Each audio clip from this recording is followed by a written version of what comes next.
എല്ലാ പ്രേക്ഷകർക്കും സ്വാഗതം. ഇന്ന് നമ്മളോടൊപ്പം ഒരു വിശിഷ്ട അതിഥിയാണുള്ളത്. പാലക്കാട് ശ്രീറാം എന്ന് നമ്മളെല്ലാം സ്നേഹപൂർവ്വം വിളിക്കുന്ന, നമ്മളെല്ലാം അറിയുന്ന ശ്രീ KL ശ്രീറാം. വളരെ ഹൃദയപൂർവ്വം സ്വാഗതം ചെയ്യുന്നു അദ്ദേഹത്തെ TC പ്രേക്ഷകർക്കായി. നമസ്തേ. സമുദ്രങ്ങൾ വറ്റില്ലല്ലോ, മറക്കേണ്ട യാത്രാ ലക്ഷ്യം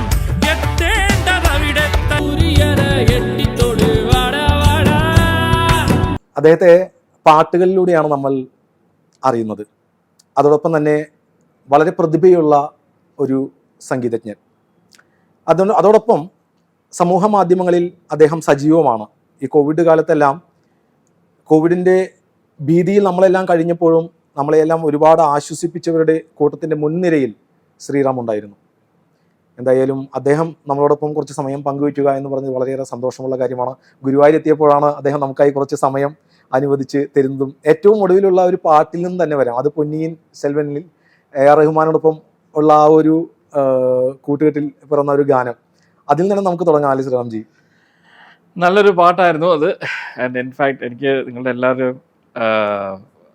നിങ്ങളെല്ലാവർക്കും എൻ്റെ അകമഴിഞ്ഞ ആശംസകൾ.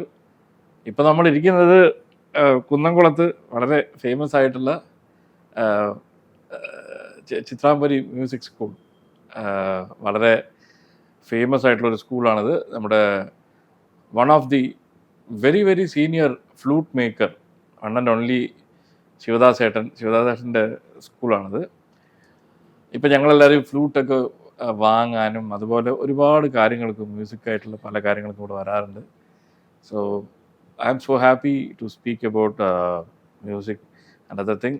പൊന്നിയിൻ സെൽവൻ ഓഫ് കോഴ്സ് നല്ലൊരു പാട്ടായിരുന്നു. രാക്ഷസമാമനെ രാത്രിയിൻ തോഴനെ കോവപ്പഴം പോലെ നീ കോപം കൊള്ളാതെ, that is the starting of the song. And ബാലകനെ ആ ഒരു പോർഷനാണ് ഞാൻ പാടിയിരിക്കുന്നത്. അംശമൊഴി ആ ഒരു പോർഷനാണ് എൻ്റെ എൻട്രി. ഞാനും ശ്രേയ ഘോഷൽ ആൻഡ് മഹേഷ് വിനായക് റാവു, ഞങ്ങൾ മൂന്നുപേരും കൂടിയിട്ടാണ് പാടിയത്. അങ്ങനെ ഒരുപാട് കാലത്തിന് ശേഷം റഹ്മാൻ സാറിൻ്റെ കൂടെ വർക്ക് ചെയ്യാനുള്ള ഒരു ഭാഗ്യം കിട്ടി. ഇൻഫാക്ട് ഒരു വലിയ ഗ്യാപ്പ് തന്നെയായിരുന്നു. കാരണം പടയപ്പ വെട്രിക്കൊടി കെട്ട് സോങ്ങിന് ശേഷം ഒരു ലോങ് ഗ്യാപ്പായിരുന്നു. പിന്നെ ഈ പറഞ്ഞ പോലെ ഡെയിലി സിനിമാ പാട്ട് കിട്ടുന്ന ഒരു കാലത്തല്ല നമ്മൾ ജീവിക്കുന്നത്. മാത്രം ഒരു പാട്ടിൽ തന്നെ ഒരുപാട് പേര് പാർട്ടിസിപ്പേറ്റ് ചെയ്യും. സോ അങ്ങനെ ഒരു പാട്ട്, നല്ലൊരു പാട്ടായിരുന്നു. ഈ AR റഹ്മാനോടൊപ്പമുള്ള ഗാനങ്ങൾ തമിഴിൽ KL ശ്രീറാം എന്നതിനേക്കാൾ, പാലക്കാട് ശ്രീറാം എന്നതിനേക്കാൾ കൂടുതലായി പടയപ്പ ശ്രീറാം എന്നാണ് തമിഴ് ജനത കൂടുതലായി സ്നേഹിച്ച് അറിയുന്നത്. അതിൽ ആ നേരത്തെ പറഞ്ഞ പോലെ വെട്രിക്കൊടികെട്ട് ആ പാട്ടിൻ്റെ അത് വേറൊരു ലെവലായിരുന്നു. എസ്പെഷ്യലി നമ്മൾ ആ പാട്ടിൻ്റെ ലൈനിലും ആ മെലഡിക്കും.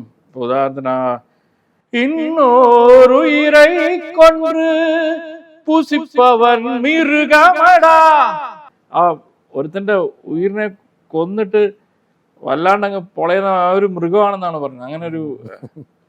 അങ്ങനെ ഒരു സാഹിത്യത്തിൻ്റെ ഒരു ബ്യൂട്ടി ആ മ്യൂസിക്കിലൂടെ വന്നത്. പിന്നെ രജനി സാറിൻ്റെ ഒരു മുന്നേറ്റത്തിൻ്റെ പാട്ട്, ഒരുപാട് പേര് അത് ഇപ്പോഴും വിളിച്ച് പറയാറുണ്ട്. നമുക്ക് മനസ്സിന് എന്തെങ്കിലും കഷ്ടങ്ങൾ വരുമ്പോൾ അങ്ങനത്തെ ഒരു പാട്ട് വെച്ചിട്ട് ഞങ്ങൾ we use to regain our energy എന്നൊക്കെ പറയാറുണ്ട്. അപ്പോൾ നമുക്ക് വളരെയധികം സന്തോഷം തോന്നാറുണ്ട്. നമ്മളൊരു പ്രചോദിപ്പിക്കുന്ന ഒരു പാട്ട്. പിന്നെ തീർച്ചയായിട്ടും അതിൻ്റെ ക്രെഡിറ്റ്സ് ഒക്കെ വന്നിട്ട് വൈരമുത്തു സാർ, റഹ്മാൻ സാർ എന്ന് വെച്ചാൽ ആ കൂട്ടുകെട്ടിൽ പറഞ്ഞ പാട്ടാണത്. ആൻഡ് അത് മാത്രമല്ല, അത് പാടുമ്പോൾ റഹ്മാൻ സാറും വൈരമുത്തു സാറും ഉണ്ട് സ്റ്റുഡിയോയിൽ. അവരുടെ ആ ഒരു പ്രോത്സാഹനത്തിനാണ് അത് പാടിയത്. സോ അതിൻ്റെ ഒരു ഗുണം കാണാൻ. ഞാനത് കൃത്യമായി മറന്നുപോയി. തമിഴിലെ ഒരു പഴയ ഒരു ഗാനമല്ല, ഒരു സാഹിത്യ ശാഖയുടെ തിരുപ്പുകൾ.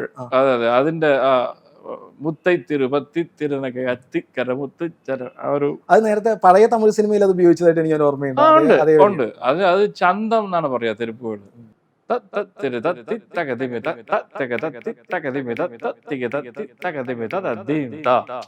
അതിനെ കുറച്ചൊന്നും മാറ്റുമ്പോ തത്തി തകതിൻ താ തകതിന്റെ തത്തി തകതിൻ താ തകതിന്റെ തത്തി തകതിൻ താ തകതിന്റെ തത്തിൻ താ, അങ്ങനെ മാറി. ഇതിൻ്റെയൊക്കെ മാത്തമാറ്റിക്സിൻ്റെ ഒരു കളി. തമിഴ് സാന്ദർഭികമായിട്ട് പറയട്ടെ, തമിഴിലെ ഈ വരികളുടെ നേരത്തെ പറഞ്ഞ വെട്ടിക്കൊടുക്കട്ടെ എന്ന ഗാനം, ചില 2 വരികളിൽ ഒരു വലിയ കഥ ഉൾക്കൊള്ളിക്കുന്ന, അത് തമിഴ് ആ ഭാഷയുടെ പ്രത്യേകതയാണോ അതോ മലയാളത്തിൽ അത്തരം ഒരു ലെവലിലേക്ക് ആളുകൾ ഉയരാത്തതാണോ? മലയാളത്തില് ഏത് ഭാഷയിലും അതിൻ്റെതായിട്ടുള്ള ചില എന്താ പറയുക ലിമിറ്റേഷൻസ് ഉണ്ട്. മലയാളത്തിൽ നമുക്ക് 3 അക്ഷരങ്ങൾ ഉള്ള വാക്കുകളാണ് ജാസ്തി. അതുപോലെ നമുക്ക് റിപ്പീറ്റ് ചെയ്യാൻ പറ്റില്ല. തമിഴിൽ വാക്കുകൾ റിപ്പീറ്റ് ചെയ്യാൻ പറ്റും. ചിന്ന ചിന്ന എന്നുള്ള എത്ര പാട്ടുണ്ട്. ചിന്ന ചിന്ന ആശൈ, ചിന്ന ചിന്ന വണ്ണക്കുയിൽ, ചിന്ന ചിന്ന റോസാപ്പൂവേ, പോയിക്കൊണ്ടേയിരിക്കും. അതിനെന്താ ഒരു രട്ടേവാൽ കിഴവി എന്നൊക്കെ പറഞ്ഞ അതിന് ഡൗൺ ഗ്രേഡ് ചെയ്യാറുണ്ട് ചിലവർ.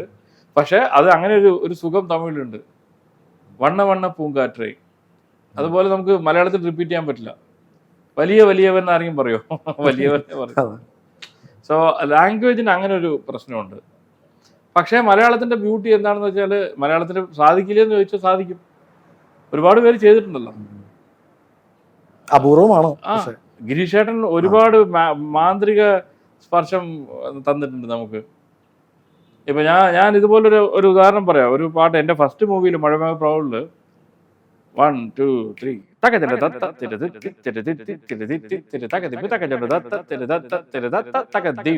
ഇങ്ങനെ ഒരു ചന്തം കൊടുത്തു ഞാൻ ഗിരീഷേട്ടന്.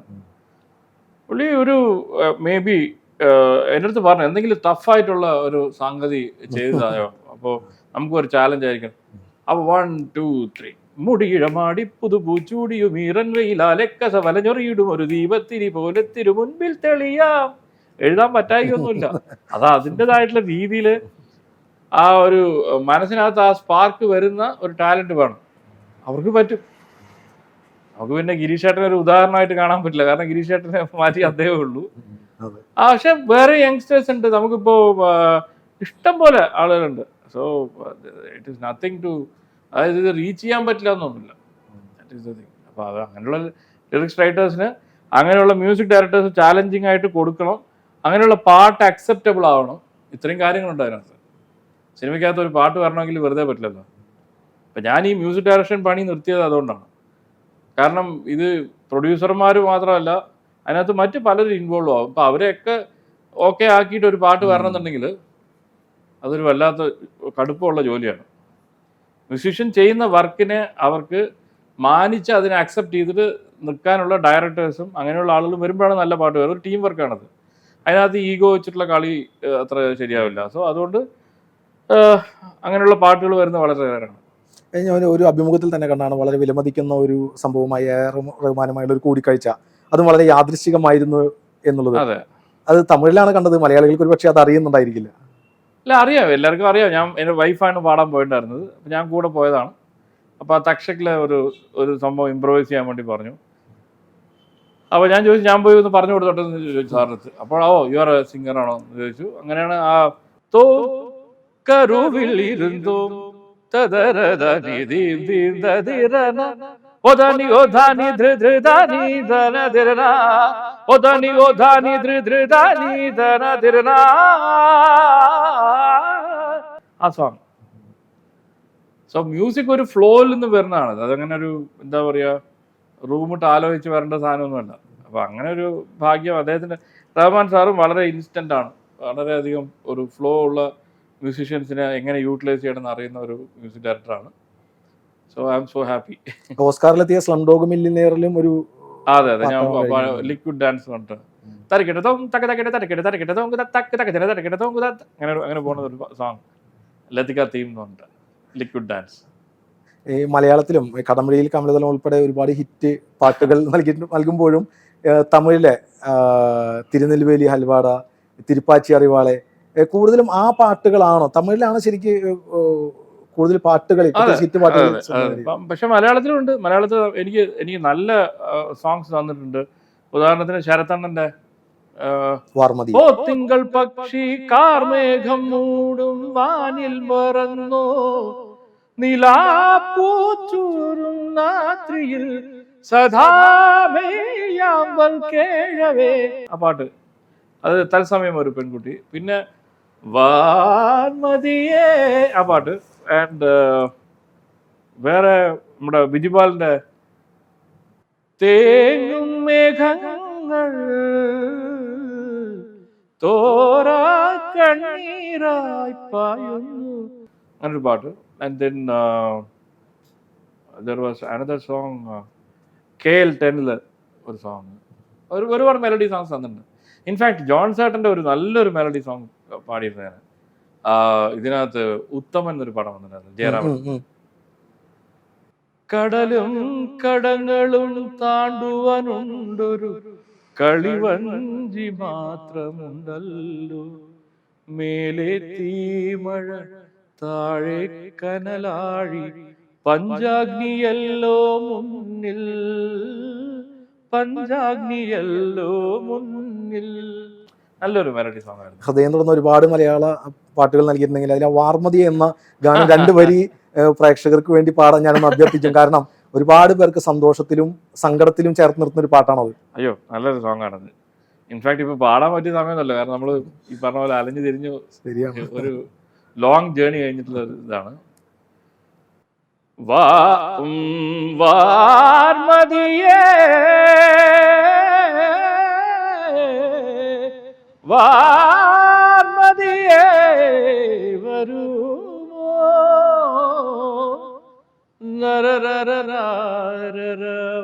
നരരരവാതിലേറെ പരിമൃദു പാണികള, വാർമതിയേ വാർമതിയേ വരുമോ.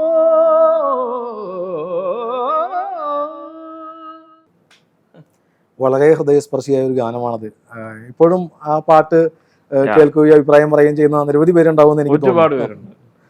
അത് ഒരു മ്യൂസിക് ഡയറക്ടർ അസാധ്യമായിട്ട് പാടുക, അസാധ്യമായിട്ട് ഹാർമോണിയം വായിക്കുക, അസാധ്യമായിട്ട് ഒരു റേഞ്ച്, ഇതെല്ലാം ഉള്ള ഒരു ബഹുമുഖ പ്രതിഭയാണ് ശരത്തേട്ടൻ. അപ്പോൾ ശരത്തേട്ടൻ അച്ഛൻ്റെ പാട്ട് എന്ന് പറഞ്ഞു കഴിഞ്ഞാൽ അദ്ദേഹം പാടുന്ന റൂട്ടിലൂടെ നമ്മൾ പോകണം, പോയി ഒന്ന് നടന്നു പോയാൽ മതി, പാട്ടായി. അതാണ് അതിൻ്റെ ഒരു ഗുണം. ഈ സംഗീത സംവിധാന രംഗത്ത് നിന്ന് പൂർണ്ണമായി മാറി നിൽക്കുന്നതാണ് ഞാൻ അടുത്തതായി ചോദിക്കുന്നത്. കാരണം ശ്രീറാമിനെ പോലെ അദ്ദേഹം ഗായകനാണ് എന്നതിനൊപ്പം തന്നെ ഒരുപാട് ഇൻസ്ട്രുമെന്റ്സ്, ഓടക്കുഴലായാലും മറ്റ് അനവധി വാദ്യോപകരണങ്ങൾ ഇതുപോലെ കൈകാര്യം ചെയ്യാവുന്ന ഒരു കലാകാരൻ വളരെ വളരെ അപൂർവമാണ്. എന്നിട്ടും എന്തുകൊണ്ടാണ് മാറി നിൽക്കുന്നത് എന്നാണ്. അല്ല, ഇത് എളുപ്പമാണ്. നമുക്ക് പാടാൻ പോയി കഴിഞ്ഞാൽ ഒരു 5 മ്യൂസിക് ഡയറക്ടേഴ്സിന്റെ പാട്ട് നമുക്ക് കിട്ടും. പക്ഷെ ഒരു പടം ചെയ്യുമ്പോൾ 10 മ്യൂസിക് ഡയറക്ടേഴ്സിന്റെ പാട്ടും പോവും. ഈ ഒരു പടത്തിന് ഇത്ര ആളുകളുടെ ഓക്കെ ഒക്കെ പറയിപ്പിച്ച് അവസാനം നമ്മൾ ഈ പാട്ടിന്റെ, എനിക്ക് മഴമേഘപ്രാവുകളിൽ അങ്ങനെ പ്രശ്നം ഉണ്ടായിരുന്നില്ല. കാരണം ഡയറക്ടർ പ്രദീപ് ഏട്ടനായാലും ശരി, ഗംഗാരട്ടൻ പ്രൊഡ്യൂസർ, ആ ഗ്യാങ് ആയാലും ശരി, എല്ലാവരും എന്നെ നല്ലതായിട്ട് പ്രോത്സാഹിപ്പിച്ചിരുന്നു. അതിൻ്റെ ഒരു ഗുണം കാണാനുണ്ടല്ലോ. ഇന്നും ഒരുപാട് പേര് ആ കണ്ണേ കൺമണിയൊക്കെ ലൈവ് റിയാലിറ്റി ഷോയിൽ പാടാറുണ്ട്. അപ്പോൾ അങ്ങനെ വരുന്ന സമയത്ത് നമുക്ക് അത്ര ടോർച്ചർ ഉണ്ടാവില്ല. അപ്പോൾ നല്ല പാട്ടുകൾ നമുക്ക് കൊടുക്കാൻ പറ്റും. അതിനുശേഷം എനിക്ക് ഒരു 2-3 പടങ്ങൾ ഇതുപോലെ വന്നപ്പോൾ എനിക്ക് പേടിയായി സത്യം പറഞ്ഞു കഴിഞ്ഞാൽ അത് എടുക്കാൻ. ഇങ്ങനത്തെ ടോർച്ചർ ഉണ്ടാവും. പിന്നെ എന്താണെന്ന് വെച്ചാൽ ഇതിന് ടെക്നിക്കലി ഇപ്പോൾ ഈ പാട്ടൊക്കെ വന്നിട്ട് ഈ പാട്ടുകാരല്ലാത്തവരും പാടാൻ തുടങ്ങിയല്ലോ. ഇപ്പോൾ ഹീറോസും ഹീറോയിനും എല്ലാവരും പാടും. അവർ പാടുകയല്ല, അവർ സംസാരിച്ചിട്ട് പോകും. ഈ വാർത്ത വായിക്കുന്നത് രാമേന്ദ്രൻ എന്ന് പറയുന്നത് സംസാരിച്ചിട്ട് പോകണം. അത്രയ്ക്കും ട്യൂണൊന്നും ഇല്ലാതെ പിന്നെ നമ്മൾ ഈ കമ്പ്യൂട്ടറിൽ വലിച്ചിട്ട് ട്യൂൺ ചെയ്യണം. അപ്പൊ അതിന്റെ ആവശ്യമില്ലല്ലോ, അവനവന്റെ ജോലി ചെയ്താൽ പോരെ. പക്ഷെ എന്നാൽ അവർക്കൊരാഗ്രഹം, മിഷൻ ഉണ്ടല്ലോ നമ്മളുടെയും പാട്ട് പാടിക്കാനാ. അപ്പൊ ഇങ്ങനെയൊക്കെ കണ്ട് എനിക്കത് വെറുത്തു. അതുകൊണ്ട് ഇനിയിപ്പോ ഇവന്മാരെയൊക്കെ പാടിപ്പിച്ചിട്ട് വേണം നമുക്ക് ഈ മ്യൂസിക് ഡയറക്ഷൻ ഉണ്ടാക്കാൻ എന്നുകൊണ്ട് ഞാൻ ഒഴിവാക്കി. 20 വർഷങ്ങൾക്ക് മുമ്പാണ് ആദ്യമായി ശ്രീറാമിനെ ഞാൻ പാലക്കാട് കാണുന്നത്. അന്ന് കാണുമ്പോൾ ഗിരീഷ് പുത്തഞ്ചേരിയുടെ ഒരു പാട്ട് റെക്കോർഡ് ചെയ്തിരിക്കുകയായിരുന്നു. മ്യൂസിക്കില് നമുക്കൊരു ധൈര്യം, അതായത് ഒരു മ്യൂസീഷ്യൻ ഒരു ട്യൂൺ, ഇപ്പൊ മുകേഷ് ഒരു 4 ലൈൻ എൻ്റെ അടുത്ത് തന്നു കഴിഞ്ഞാൽ ഞാൻ ട്യൂൺ ആ പാട്ട് പാടുന്ന സമയത്ത് എനിക്ക് വരുന്നതാണ് മ്യൂസിക്. അല്ലാതെ അതിനെ ഒരുപാട് ആലോചിച്ച് ഇത് ശരിയാണോ അത് ശരിയാണോ എന്ന് ചോദിച്ചു ഓക്കെ പറയേണ്ട ഒരു സാധനമേ അല്ലത്. ഇത് പറയാൻ ധൈര്യമുള്ള മ്യൂസിക് ഡയറക്ടേഴ്സ് കുറവാണ്. ഇവർക്ക് എല്ലാ മ്യൂസിക് ഡയറക്ടേഴ്സിനും ഇതൊക്കെ അറിയാം. പക്ഷെ ഇത് വെളിയിൽ പറയാൻ അവർക്ക് പേടിയാണ്. ഈ പേടിയുള്ളിടത്തോളം കാലം നല്ല പാട്ടുകൾക്ക് നല്ല ക്ഷാമം ഉണ്ടാവും. വരില്ല എന്നല്ല ഞാൻ പറഞ്ഞു, ക്ഷാമം ഉണ്ടാവും. ഞാൻ വളരെ ഹൃദയത്തിൽ സൂക്ഷിക്കുന്ന ഒരു 4 വരി ശ്രീറാംജി സംഗീത സംവിധാനം ചെയ്ത് എനിക്കന്ന് എഴുതാൻ കഴിഞ്ഞാൽ നടക്കാതെ പോയൊരു സിനിമയായിരുന്നു കറുപ്പൻ. അതിൽ ആ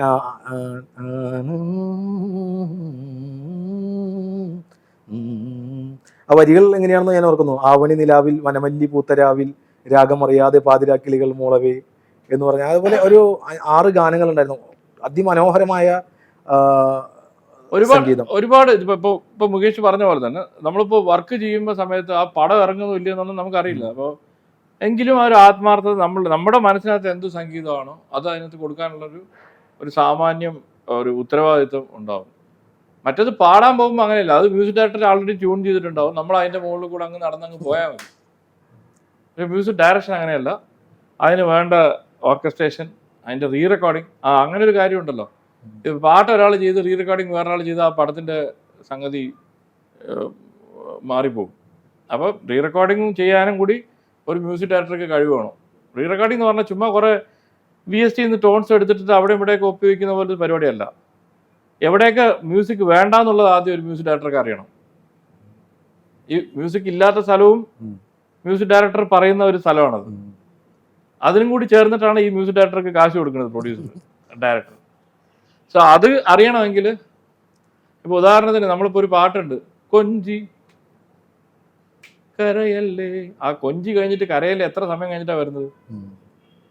ആ സൈലന്റിനുണ്ട് ഒരു സംഗീതമുണ്ട്. അത് മനസ്സിലാക്കുകയാണെങ്കിൽ കുറച്ചുകൂടിയൊക്കെ ഒരു നല്ലൊരു രസന വേണം എന്ന് പറയും. അപ്പോൾ അങ്ങനെയുള്ളൊക്കെ ഒരു സാഹചര്യം സമയം വന്നു കഴിഞ്ഞാൽ ഞാൻ തീർച്ചയായിട്ടും മ്യൂസിക് ചെയ്യും, അതിനകത്ത് സംശയമൊന്നുമില്ല. നമ്മൾ പിന്നെ മാത്രമല്ല, ഇപ്പോൾ മറ്റേ ഈ പണ്ടാരോ പറഞ്ഞ പോലെ ഞാൻ ഇപ്പോൾ മ്യൂസിക് ചെയ്തില്ലെങ്കിൽ ഈ ഫീൽഡിനൊന്നും സംഭവിക്കാനൊന്നും പോകുന്നില്ല. ആ സമയത്ത് നമ്മൾ പാടിക്കൊണ്ടോ വായിച്ചോണ്ടോ ഒക്കെ ഇരിക്കും. പക്ഷെ എന്നാലും ഒരു നഷ്ടമുണ്ട്. പാലക്കാട് കാവുശ്ശേരിയിൽ ഒരു ഗ്രാമത്തിലാണ് ജനനം, പക്ഷേ ചെന്നൈയിലാണ് ഇപ്പോൾ സെറ്റിലായിരിക്കുന്നത്. അദ്ദേഹത്തിൻ്റെ ഭാര്യ ബേബി ശ്രീറാം എന്ന് പറയുന്നത് വളരെയേറെ അനുഗ്രഹീതയായ അറിയപ്പെടുന്ന ഗായിക കൂടിയാണ്. എന്നിരുന്നാൽ പോലും മലയാളത്തിലായിരുന്നു, കേരളത്തിലാണ് താമസിച്ചിരുന്നെങ്കിൽ കൂടുതൽ മലയാളത്തിലേക്ക് കൂടുതൽ പാട്ടുകൾ വരുമായിരുന്നു എന്നൊരു ചിന്ത അല്ല ഉണ്ട്. ഇപ്പോൾ എനിക്ക് ഇപ്പോൾ നമ്മുടെ രാജീവ് ആലുങ്കൽ, നമ്മുടെ ഹരിനാരായണൻ, ഇവരൊക്കെ എനിക്ക് വളരെ ഇഷ്ടമുള്ളവരാണ്. നമ്മുടെ റഫീഖ, ഇവരൊക്കെ എന്താ പറയുക, അവരുടെയൊക്കെ ചില മാന്ത്രിക സ്പർശമുള്ള സാഹിത്യം നമുക്ക് ഞങ്ങളൊക്കെ വളരെ ത്രില്ലടിച്ച് കേൾക്കാറുണ്ട്. എന്താണ് ഈ സംഭവം? അതിനനുസരിച്ചുള്ള സാഹചര്യം വരണം. ഇപ്പോൾ സിനിമയിൽ അങ്ങനെയുള്ള സാഹചര്യം വരണമല്ലോ. ഇപ്പോൾ ചിത്രം സിനിമയിൽ അങ്ങനെ ഒരു സീൻ ഉണ്ടായിരുന്നു, സ്വാമിനാഥ പരിപാലയെ പാട്ട് അവിടെ വന്നു. അപ്പോൾ അതുപോലെ സാഹചര്യം വന്നാലേ അങ്ങനെയുള്ള പാട്ടുണ്ടാവുകയുള്ളൂ. അല്ലാതെ ചുമ്മാ നമ്മളിപ്പോൾ പെട്ടെന്ന് പ്രമദവലം പോലൊരു പാട്ടുണ്ടാവുമോ ഇനി സിനിമയിൽ എന്നൊക്കെ ചോദിച്ചു കഴിഞ്ഞാൽ, അതിനുള്ള സാഹചര്യം വന്നു കഴിഞ്ഞാൽ അങ്ങനെ അതുപോലത്തെ പാട്ടുകളൊക്കെ വരും, സംശയമേ വേണ്ട അതിനകത്ത്. ഈ സംഗീതത്തിൽ എന്ത് മാറ്റത്തെക്കുറിച്ചും വളരെ ചങ്കൂറ്റത്തോടെ പറയുന്ന ഒരു വ്യക്തി കൂടിയാണ്. കാരണം ഈ മേഖലയിൽ ഒരുപാട് പേരുണ്ടെങ്കിലും പലതും പറയാൻ മടിക്കുന്നവരുണ്ടാകും. പക്ഷേ KL ശ്രീറാമിനെ സംബന്ധിച്ച് അദ്ദേഹം പറയാനുള്ളത് പറയും, കൃത്യമായി പറയും. അത് സമൂഹ മാധ്യമത്തിലായാലും പൊതുവിലായാലും ധൈര്യത്തോടെ പറയുന്ന ഒരു വ്യക്തിയാണ്. അത് നഷ്ടങ്ങളോ അല്ലെങ്കിൽ ലാഭങ്ങളോ അങ്ങനെ ഒരു ചിന്ത ഉണ്ടായിട്ടേ ഇല്ല ഇതുവരെ. അങ്ങനെ പറയുന്നവർ അപൂർവമായതുകൊണ്ടാണ് ഞാൻ അങ്ങനെ ചോദിക്കുന്നത്. നഷ്ടം ലാഭം എന്നല്ല അതിൻ്റെ കാര്യം. നമുക്ക് നല്ലോണം ഉറക്കം വരണമല്ലോ അല്ലേ. നുണ പറഞ്ഞിട്ട് ഉറങ്ങാൻ പറ്റില്ല. നമ്മൾ മനസ്സാക്ഷി കുത്തെന്നൊക്കെ പറയില്ല, അതൊരു സത്യമാണത്. എന്താ വെച്ചാൽ വളരെയധികം ഇന്റർവ്യൂവിൽ അയ്യോ എന്ത് നല്ല രസമാണ് എന്നൊക്കെ പറഞ്ഞ് നമുക്ക് കൊണ്ടുപോകാം അതിനെ. അത് ആ ലൈം ലൈറ്റ് അഡിക്ഷൻ കൂടുതലുള്ള ആളുകൾക്ക് ഉണ്ടാവാം. അത് എനിക്ക് ആ പ്രശ്നങ്ങൾ ഇല്ലാത്തത് കൊണ്ട് എനിക്ക് തുറന്ന് പറയാൻ പറ്റുന്നുണ്ട്, അത്രയേ ഉള്ളൂ. അതല്ലാതെ ഒരു പ്രത്യേക കഴിവോ സാഹചര്യങ്ങളൊന്നും അല്ല. ഉള്ളതുപോലെ അങ്ങ് പറയാം. ഇപ്പം ഞാൻ നേരത്തെ പറഞ്ഞില്ലേ ഹീറോയിൻസിൻ്റെ കാര്യങ്ങൾ, ഈ പാട്ട് പാടാനെന്നുണ്ട്. ചില ഹീറോസ് നന്നായിട്ട് പാടുമായിരുന്നു. ഇപ്പോൾ കമലഹാസൻ സാർ വന്നിട്ട് ഈസ് എ സിംഗർ, അദ്ദേഹം പാടിയിട്ടുണ്ടല്ലോ ഇഷ്ടം പോലെ പാട്ട്. എന്താ പറയുക, അദ്ദേഹത്തിൻ്റെ ഒരുപാട്, ഇപ്പോൾ പോട്ട് വിട്ട് കാതൽ തിട്ടം ഓക്കെ കൺമണി, ആ പാട്ട് അദ്ദേഹം പാടിയതാണ്. അപ്പോൾ അതിനു മുമ്പ് ഒരുപാട് പാട്ട് പാടിയിട്ടുണ്ട്. അത് അദ്ദേഹം പിന്നീടാണ് ആക്ടിങ്ങിലേക്ക് വന്നത്. So is disciple of doctor Balamurali Krishna sir. മറ്റേത് ഈ പാട്ട് പാടാൻ ആഗ്രഹം ഉണ്ടെന്ന് പറഞ്ഞ് കമ്പ്യൂട്ടറിൽ വരച്ചിട്ട് പാടുമ്പോഴാണ് ഈ പ്രശ്നം വരുന്നത്. അപ്പോൾ പിന്നെ ഇവരും പാട്ടുകാരും തുടങ്ങും, അങ്ങനെ വരയ്ക്കാൻ ഞങ്ങൾ നല്ലോണം പാടി ഞങ്ങൾക്കും കുറച്ചുകൂടി വരയ്ക്കൂ, എന്നിട്ട് ആ സൈഡും അരികൊക്കെ കൂടി ഒന്ന് ചെത്തി പോളിഷ് ചെയ്തിട്ട് റെഡിയാക്കും. അവിടെയാണ് ഈ പാട്ടുകളുടെ യാന്ത്രികത്വം എന്ന് പറയും, മെക്കാനിക്കലി ആയിപ്പോവും. ഈ മനുഷ്യ സഹജമായിട്ടുള്ള ചില മിസ്റ്റേക്സ് ഒക്കെ ഉണ്ടെങ്കിൽ ആ സംഗീതത്തിന് രസം ഉണ്ടാവുള്ളൂ. അതിനുവേണ്ടി മിസ്റ്റേക്ക് പാടണമെന്നല്ല ഞാൻ പറഞ്ഞു, മിസ്റ്റേക്ക് എന്നല്ല, ചെറിയ എററുകളൊക്കെ, ആ എററുകൾക്കുള്ളൊരു സുഖമുണ്ട് അത് കേൾക്കുമ്പോൾ.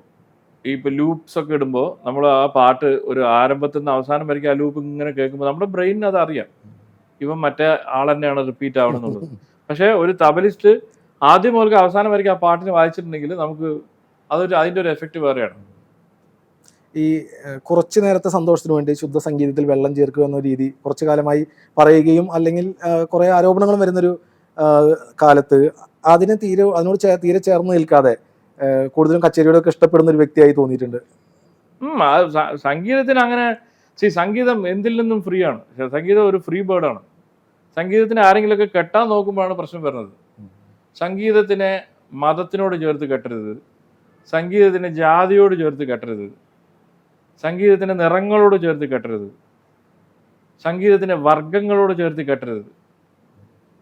കെട്ടിക്കഴിഞ്ഞാൽ പ്രശ്നമാണ്. കാരണം സംഗീതം നിൽക്കില്ല. നമ്മളുടെ ആ കെട്ടിലൊന്നും സംഗീതത്തിന് ഒരു കുലുക്കവും ഉണ്ടാവില്ല. അതാണ് അതിൻ്റെ ഫാക്ട്.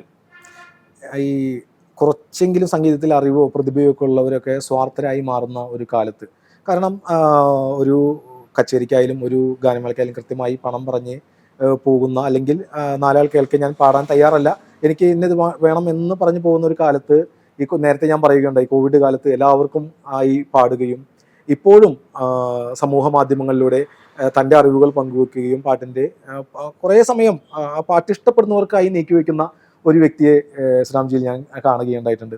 ഒരുപാട് കാര്യങ്ങൾ നമുക്ക് അതിനോട് പറയാൻ പറ്റിയിട്ടുണ്ട്. ഒന്നെന്താ വെച്ചാൽ സംഗീതത്തിനെ അപ്രീഷിയേറ്റ് ചെയ്യേണ്ട വിധം. ഒരു ഗായകനെയോ ഒരു മ്യൂസീഷ്യനെയോ എങ്ങനെയാണ് നമ്മൾ അപ്രീഷിയേറ്റ് ചെയ്യുക? സോഷ്യൽ മീഡിയയിലൂടെ എൻ്റെ എല്ലാവിധ ആശംസകളും എന്ന് പറയുന്ന ഒരു ക്ലീഷേ ഡയലോഗിൻ്റെ ഒരാവശ്യമില്ല. നിങ്ങൾ നേരെ അവൻ്റെ പ്രൊഫൈലിലോട്ട് പോകും. അവിടെ അതിനകത്ത് അയാൾക്ക് പേട്രിയോൺ എന്നൊരു സംഭവം ഉണ്ടാവും.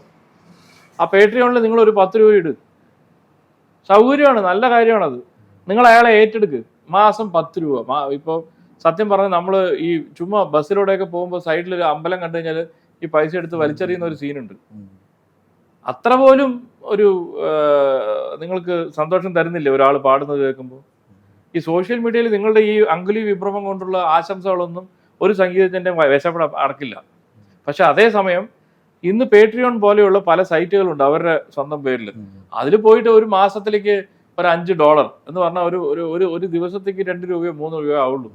അതങ്ങ് കൊടുക്കുമ്പോൾ അവിടെ 2 വിധത്തിലുണ്ട്. നിങ്ങൾ ആ സംഗീതത്തെ കേട്ടതിനുള്ള നിങ്ങളുടെ ഒരു മനസ്സംതൃപ്തിക്ക് നിങ്ങൾ കൊടുക്കുന്ന ഒരു ചെറിയ അനുഭവത്തിൻ്റെ ഒരു കൈത്താങ് എന്ന് വേണമെങ്കിൽ പറയാം. അതല്ല, നിങ്ങളുടെ വല്ല ഫംഗ്ഷനോ മറ്റോ വരുമ്പോൾ ഈ മ്യൂസീഷ്യൻസിനെയൊക്കെ വിളിച്ച് ഒരു പ്രോഗ്രാം കൊടുക്കൂ. അതൊക്കെയാണ് സത്യം പറഞ്ഞാൽ മ്യൂസിക്കിനെ പേട്രണൈസ് ചെയ്യുക എന്ന് പറയുന്നത്. പണ്ട് ഈ സാധനമൊക്കെ മഹാരാജാക്കന്മാരൊക്കെ ചെയ്തുകൊണ്ടിരുന്നു. ഇപ്പം ഈ രാജഭരണമൊന്നും ഇല്ലല്ലോ. ഇപ്പോൾ കോപ്പറേറ്റ് ഭരണമാണ്. ഈ കോപ്പറേറ്റ് ഭരണത്തിൽ കോപ്പറേറ്റുകാർക്ക് എന്താ വെച്ചാൽ അവർക്ക് ഈ ഡെസ്കിൻ്റെ മുകളിൽ 2 ആ ഒരു ആഘോഷ കമ്മിറ്റിയുടെ ഇടയിൽ കുറച്ച് പാട്ട് കേൾക്കാൻ വേണ്ടിയിട്ട് ഒരു സൈഡിലൊരു സ്റ്റേജ് ഇട്ട് കൊടുത്തിട്ട് ഇവരെന്തെങ്കിലും ചെയ്യാൻ പറയും. ആ ലെവലിലേക്ക് സംഗീതം എത്തി നിൽക്കുകയാണ് ഇന്നത്തെ ഒരു സാഹചര്യത്തിൽ. പക്ഷേ ഇതൊക്കെ മറച്ചു പിടിച്ചുകൊണ്ട് ഇന്നും ദൈവം എന്താ പറയുക ഭക്തി സാന്ദ്രമായ എന്ന് പറയുന്നത് അവിടെയും പ്രശ്നമാണ്. കാരണം അവിടെ അമ്പലങ്ങളിൽ പോയി കഴിഞ്ഞാൽ അവർക്ക് അവരുടേതായിട്ടുള്ള റിസ്ട്രിക്ഷൻസ് ഉണ്ട്. അപ്പോൾ ഈ റിസ്ട്രിക്ഷനൊന്നും ഇല്ലാതെ ഒരു സംഗീതജ്ഞൻ എവിടെ പോയി പാടും? ക്വസ്റ്റ്യൻ മാർക്കാണ്. മഹാവിഷ്ണു അമ്പലത്തിൽ പോയി കഴിഞ്ഞാൽ ശിവന്റെ പാട്ട് പാടാൻ പാടില്ല, ശിവന്റെ അമ്പലത്തിൽ പോയി കഴിഞ്ഞാൽ നാരായണ പാടാൻ പാടില്ല. ഇതൊന്നും അല്ലാതെ അപ്പുറത്ത് പോയി കഴിഞ്ഞാൽ പള്ളിയിൽ പോയി കഴിഞ്ഞാൽ മറ്റേ പാർവതി പത്മനാഭ എന്ന് പാടരുത്, പാർവതി പത്മനാഭന്റെ സ്ഥലത്ത് പോയി കഴിഞ്ഞാൽ രക്ഷകാന്തിന്റെ പാനപാത്രം പാടരുത്, തൊട്ടപ്പുറത്ത് പോയി കഴിഞ്ഞാൽ അള്ളാവിൻ കാരുണ്യം പാടരുത്, ഇപ്പുറത്ത് വന്നു കഴിഞ്ഞാൽ ചിലർക്ക് പാട്ടേ വേണ്ട. ഇങ്ങനെയുള്ള പല നൂൽക്കെട്ടിലും സംഗീതത്തിനെ പിടിച്ചു കെട്ടാൻ നോക്കുകയാണ് അവർ. എവിടെ നടക്കാൻ? സംഗീതം ഇതിനൊന്നും കുലുങ്ങില്ല. കാരണം ഇതിനൊക്കെ അപ്പുറമാണ് മ്യൂസിക്. സാമൂഹിക പ്രശ്നങ്ങളിൽ സംഗീതത്തിന് ഇടപെടണം. ഈ പറയുന്ന ലിറിക്സിന്റെ ബ്യൂട്ടിയൊക്കെ വന്നിട്ട് പൊതു പ്രശ്നങ്ങളിൽ വരുമ്പോൾ അതിൽ നമ്മൾ യൂറോപ്യന്മാരെ കുറിച്ച് ഒരുപാട് ഇകഴ്ത്തി സംസാരിക്കുന്നതൊക്കെ ഞാൻ കേട്ടിട്ടുണ്ട്. യൂറോപ്പിലൊക്കെ വന്നിട്ട് പാട്ടുകൾ സോഷ്യൽ പ്രോബ്ലത്തിന് വെളിയിൽ കാണിക്കുന്ന തരത്തിൽ പാട്ടുകളുണ്ട്. നമുക്കിന്ന് ഇവിടെ സോഷ്യൽ പ്രോബ്ലത്തിനെതിരെ എന്തെങ്കിലും വിരലെണ്ണാവുന്ന പാട്ടുകൾ എന്താണ്? സത്യം പച്ചയ്ക്ക് വിളിച്ച് പറഞ്ഞിട്ടുള്ള വയലാറിൻ്റെ മതങ്ങൾ മനുഷ്യൻ മതങ്ങളെ സൃഷ്ടിച്ച പോലെ എത്രയോ ഒന്നോ കാലോ പാട്ടുണ്ടാവും. ബാക്കിയൊക്കെ എല്ലാം എന്താണ്? ചുമ്മാ ക്ലീഷേ ഡയലോഗുള്ള പാട്ടുകളല്ലേ. സോ ആ ഒരു ധൈര്യം അതിനിപ്പോൾ മുകേഷ് പറഞ്ഞ പോലെ അതിപ്പോൾ ഒരു ഞാൻ ചെയ്യുന്ന ഒരു കാര്യം വന്നിട്ട് വേറെ ആരും ചെയ്യണില്ല എന്നൊന്നുമില്ല, ചെയ്യുന്നുണ്ട്. നമ്മൾക്ക് അങ്ങനെയുള്ളവരെ അടയാളപ്പെടുത്തേണ്ടതുണ്ട് സമൂഹം. ഞാൻ ഒരുപാട് ഇപ്പോൾ രാജീവ് ആലിംഗൽ തന്നെ എടുത്തോളൂ, അയാൾ തുറന്ന് സംസാരിക്കുന്ന ആളാണ്. അതെ അതെ. അയാൾ അങ്ങനെ ആരുടെയും എന്താ പറയുക ഈ പറഞ്ഞ പോലെ പേടിക്കുന്ന ആളല്ല. BR പ്രസാദിന്റെ അനുസ്മരണ സമ്മേളനത്തിലൊക്കെ അദ്ദേഹം വളരെ കാര്യമായി പറഞ്ഞു, വളരെ കാര്യമായിട്ട് സംസാരിക്കുന്ന ആളാണ്. ഗിരീഷേട്ടൻ ഒന്നും നോക്കാറില്ല. മറ്റേ ഞങ്ങൾ രണ്ടുപേരും ചിരിക്കുന്നത് മറ്റേ ലിറ്റ്മസ് പേപ്പർ ഗാഢ സൾഫ്യൂരിക് ആസിഡിൽ മുക്കിയാൽ നീല നിറമാകും എന്നുള്ള ആ ഒരു ഡയലോഗ് കേട്ടാണല്ലോ. സോ കാര്യങ്ങൾ നമ്മൾ പറയുമ്പോൾ മ്യൂസിക് അപ്രീഷിയേറ്റ് ചെയ്യേണ്ട ഒരു വിധം അത് പഠിക്കാനുണ്ട് നമ്മുടെ ആളുകൾ. അല്ലാതെ ചുമ്മാ ഈ പറയുന്ന പോലെ ഈ റീലിലും കാര്യങ്ങളിലൊക്കെ ഇടപെട്ടത് കാര്യമില്ല. സോ അങ്ങനെ ഒരു അപ്രീസിയേഷൻ വരുമ്പോൾ ഓട്ടോമാറ്റിക്കായിട്ട് ഇപ്പം മ്യൂസിക് വന്നിട്ട് സത്യം പറഞ്ഞാൽ മ്യൂസീഷ്യൻസിനോട് പറയാണ്, നീ സോഷ്യൽ പ്രോബ്ലങ്ങളിലേക്ക് ഇറങ്ങ്, ജനങ്ങൾ കഷ്ടപ്പെട്ടുകൊണ്ടിരിക്കുകയാണ്, അതൊന്നും അറിയിക്കേ. അല്ലാതെ ചുമ്മാ ഈ എന്താ പറയുക സുഖിപ്പിച്ചുകൊണ്ടിരുന്നിട്ട് കാര്യമില്ല. പണ്ട് രാജാവിനെ സൂചിപ്പിച്ചാൽ മതി, ഇന്ന് രാജാവിനെ സൂചിപ്പിച്ചിട്ടൊന്നും കാര്യമില്ല. കാരണം നമുക്കറിയാം രാജാവ് നഗ്നനാണെന്നുള്ളത്. രാജാവ് ആരാണ്? നമ്മൾ തന്നെയല്ലേ ഈ രാജാവിനെ ഉണ്ടാക്കുന്നത്. അപ്പോൾ അവിടെ സോഷ്യലായിട്ടുള്ള പ്രോബ്ലംസ് എന്തൊക്കെയാണ് അതിനെ കണ്ടെത്തുക, അതിനെന്തെങ്കിലും ഒരു കാര്യങ്ങളുണ്ടെങ്കിൽ നോക്കുക, കഷ്ടപ്പെടുന്ന അവർക്ക് വേണ്ടി എന്തെങ്കിലും ചെയ്യാനുണ്ടെങ്കിൽ ചെയ്യുക. ഉദാഹരണങ്ങളുണ്ട്. തമിഴ്നാട്ടിൽ വേസ്റ്റ് കൊണ്ടുവരുന്ന വണ്ടി രാവിലെ ആയിക്കഴിഞ്ഞാൽ ചുമ്മാ ഹോൺ അടിക്കുകയല്ല ചെയ്യുന്നത്. ആ കുപ്പ വാരാനുള്ള വണ്ടിക്ക് ഒരു സാഹിത്യത്തോടൊരു പാട്ടാണ് അവിടെ കേൾക്കുന്നത്. ആ പാട്ട് കേട്ട് കഴിഞ്ഞാൽ തന്നെ നമ്മൾ ഓട്ടോമാറ്റിക്കായിട്ട് നമ്മൾ ആ പാട്ടിൻ്റെ എവിടെയെങ്കിലും ഉണ്ടെങ്കിൽ ആ പാട്ട് ആസ്വദിച്ചുകൊണ്ട് തന്നെ വീട്ടിലുള്ള എല്ലാ കംപ്ലീറ്റ് വേസ്റ്റും കാര്യങ്ങളൊക്കെ ഓരോ ഇതിലിട്ട് പാക്ക് ചെയ്തിട്ട് വന്നിട്ട് അവൻ്റെ അടുത്ത് ആ ഇത് കൊടുക്കുമ്പോൾ അവൻ ആണാ എപ്പടി ഇരിക്കീങ്ക, നല്ല ഇരിക്കീങ്ങളാ, സൂപ്പർ പാട്ടുണ്ടാ എന്ന് പറഞ്ഞിട്ടാണ് നമ്മൾ കൊടുക്കുന്നത്. ആ ഒരു ആംബിയൻസ്, അതിനൊക്കെയാണ് സംഗീതം വേണ്ടത്. അതിനും കൂടി വേണം. നേരത്തെ പറഞ്ഞ പോലെ പ്രധാന വേദിക്ക് അരികിലുള്ള ചെറിയ സ്റ്റേജിലേക്ക് ഒതുക്കിയിട്ടുണ്ട് സമീപ നാളുകളിൽ. അതെ, സംഗീതവേദി. അത് മാത്രമല്ല, മറ്റേ ആ സൈഡിലിരുന്നവരൊന്നും കാണാനില്ലല്ലോ. ഇപ്പൊ ഡാൻസിന് സൈഡിൽ കുറച്ച് ഞങ്ങളൊക്കെ വായിച്ചുകൊണ്ടിരുന്നു മ്യൂസിക്. ഇപ്പൊ യൂത്ത് ഫെസ്റ്റിൽ പോയപ്പോൾ അല്ല അകമ്പടി സേവനത്തിനുള്ള മറ്റേ വാദ്യങ്ങളൊന്നും പാടില്ലെന്നാണ്. ഈ വാദ്യങ്ങളോട് ഇവർക്ക് എന്തിനാണോ ഇത്രയും പൂച്ചം? പാട്ടുകാർ മാത്രം നടുവിൽ സ്റ്റേജിൽ നിന്നിട്ട് ഒരു ഫോണോ അല്ല സാധനമോ അതിനകത്ത് കൊത്തിയിട്ട് ഈ മറ്റേ -1 ഉണ്ടല്ലോ അത് മാത്രം വെച്ചിട്ട് പാടും. ചിലവിടെ അതും ഉണ്ടാവില്ല, പാട്ടുകാരൻ മാത്രം വന്നിട്ട് അതര വ്യായാമം നടത്തിയാലും മതി, ലിപ്സിങ്. അതിനൊക്കെ മോഡൽസ് ഉണ്ടല്ലോ ഇപ്പോൾ കാശ് കൊടുത്ത് ചെയ്യാൻ. സോ അതായത് ഏറ്റവും എത്രത്തോളം നമ്മൾ സംഗീതത്തിനെ കബളിപ്പിക്കുന്നുവോ നമ്മൾ തന്നെ സ്വയം അപമാനിതരാകുകയാണ് ചെയ്യുന്നത്. സോ സംഗീതം പാടാനുള്ളതാണ്. ഇപ്പം ഞാനിപ്പോൾ ഈ ലൈവ് ഇൻ്റർവ്യൂവിൽ പാടുമ്പോൾ എൻ്റെ തൊണ്ടയിൽ ചില പ്രശ്നങ്ങളൊക്കെ ഉണ്ട്. അതൊക്കെ തന്നെയാണ് നമ്മൾ മനുഷ്യന്മാർ. ആ പ്രശ്നങ്ങളൊക്കെ തന്നെയാണ് നമ്മുടെ ബ്യൂട്ടിയും. അങ്ങനെ അത് എടുത്തു കഴിഞ്ഞാൽ സംഗീതത്തിന് നല്ലൊരു മിഴിവും ഭാവവും ഉണ്ടാവും.